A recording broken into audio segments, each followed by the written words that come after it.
କାହାକୁ ମିଳିଲା ବିଶ୍ୱକପର ପୁରସ୍କାର ରାଶି? ଖେଳାଳିଙ୍କ ଭିତରେ କେମିତି ବଣ୍ଟାଯାଏ ଟଙ୍କା? ଜାଣନ୍ତୁ କ'ଣ କହୁଛି ନିୟମ।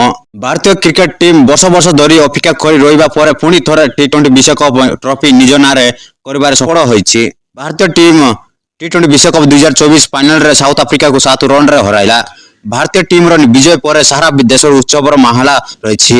ହେଲେ ପ୍ରଶ୍ନ ଏବେ ଏଇଟା କି ବିଶ୍ୱକପରେ ଜିତିବା ପରେ ଭାରତୀୟ ଟିମ୍କୁ ମିଳୁଥିବା ପୁରସ୍କାର ରାଶି ଖେଳାଳିଙ୍କ ମଧ୍ୟରେ ଭାଗ ହେବ କି ନାହିଁ? ଟି20 ବିଶ୍ୱକପରେ ଭାରତୀୟ ଟିମ୍ ଇତିହାସ ରଚିଛି, କାରଣ ଏହି ଟୁର୍ଣ୍ଣାମେଣ୍ଟରେ ଭାରତୀୟ ଟିମ୍ ଗୋଟିଏ ବି ମ୍ୟାଚ୍ ହାରିନାହିଁ ଓ ଫାଇନାଲରେ ବି ଟ୍ରଫି ଜିତି ନିଜ ନାମରେ କରିଛି। ଫାଇନାଲ ମ୍ୟାଚରେ ଭାରତୀୟ ଟିମ୍ର ବ୍ୟାଟର ଓ ବୋଲର ଦମଦାର ପ୍ରଦର୍ଶନ କରିଥିଲେ।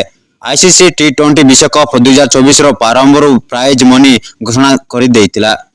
ଏଥର ଟି20 ବିଶ୍ୱକପ ପାଇଁ ପ୍ରାୟ 93 କୋଟି 50 ଲକ୍ଷ ଟଙ୍କା ପ୍ରଦାନ କରିବା ନେଇ ଘୋଷଣା ହୋଇଥିଲା। ଫାଇନାଲରେ ରୋହିତ ଶର୍ମାଙ୍କ ନେତୃତ୍ୱର ଟିମ୍କୁ ଚାମ୍ପିୟନ ଭାବରେ 20 କୋଟି 34 ଲକ୍ଷ ଟଙ୍କା ମିଳିଛି। ସେପରି ଉପବିଜେତା ଟିମ୍ ସାଉଥ ଆଫ୍ରିକାକୁ 10 କୋଟି 64 ଲକ୍ଷ ଟଙ୍କା ମିଳିଛି। ଏହା ବ୍ୟତୀତ ସେମିଫାଇନାଲରେ ହାରିଥିବା ଟିମ୍କୁ ବି ବଡ଼ ପ୍ରାଇଜ୍ ମନି ମିଳିଛି। ସେମାନଙ୍କୁ 6 କୋଟି 85 ଲକ୍ଷ ଲେଖାଏଁ ମିଳିଥିବା ଜଣାପଡ଼ିଛି। ସେପରି ସୁପର 8ରେ ନିଜ ଯାତ୍ରା ସାରିଥିବା ଟିମ୍କୁ 3 କୋଟି 18 ଲକ୍ଷ ଦିଆଯାଇଛି। ସେପଟେ ଗ୍ରୁପ୍ ଷ୍ଟେଜ୍ରେ ତୃତୀୟ ନମ୍ବରରେ ରହିଥିବା ଟିମ୍କୁ 2 କୋଟି 6 ଲକ୍ଷ ଟଙ୍କା ମିଳିଛି। ସୁପର 8 ଯାଏ ସବୁ ମ୍ୟାଚ୍ ଜିତିବାରୁ ଟିମ୍କୁ 25 ଲକ୍ଷ 90 ହଜାର ଟଙ୍କା ମିଳିଛି। ରିପୋର୍ଟ ହିସାବରେ କୌଣସି ବି ଟୁର୍ଣ୍ଣାମେଣ୍ଟ ଜିତିବା ପରେ ଖେଳାଳିଙ୍କ ଭିତରେ ପୁରସ୍କାର ରାଶି ସମାନ ଭାବେ ବଣ୍ଟାଯାଏ।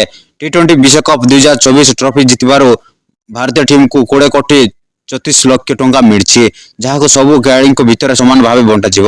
ହେଲେ ଏହା ବାଦ ଏହି ମ୍ୟାଚରେ ସର୍ବଶ୍ରେଷ୍ଠ ପ୍ରଦର୍ଶନ କରିଥିବା ଖେଳାଳିଙ୍କୁ ମ୍ୟାନ୍ ଅଫ୍ ଦ ମ୍ୟାଚ୍ ରାଶି ପ୍ରଦାନ କରାଯାଏ। ମ୍ୟାଚ୍ ବିଜୟରେ ଦମଦାର ପ୍ରଦର୍ଶନ ପାଇଁ man of the match trophy ସହ ପୁରସ୍କାର ରାଶି ମଧ୍ୟ ପ୍ରଦାନ କରାଯାଏ। ଟି20 ବିଶ୍ୱକପ ଫାଇନାଲରେ ଦମଦାର ପାଳି ଖେଳିଥିବାରୁ ବିରାଟ କୋହଲିଙ୍କୁ ପ୍ଲେୟର ଅଫ୍ ଦ ମ୍ୟାଚ୍ ପୁରସ୍କାର ପ୍ରଦାନ କରାଯାଇଛି। ଲାଟେଷ୍ଟ ଖବର ଦେଖିବାକୁ ହେଲେ ଆମ ଚ୍ୟାନେଲକୁ ସର୍ବପ୍ରଥମେ ସବସ୍କ୍ରାଇବ କରିବେ। Report MK Odisha TV.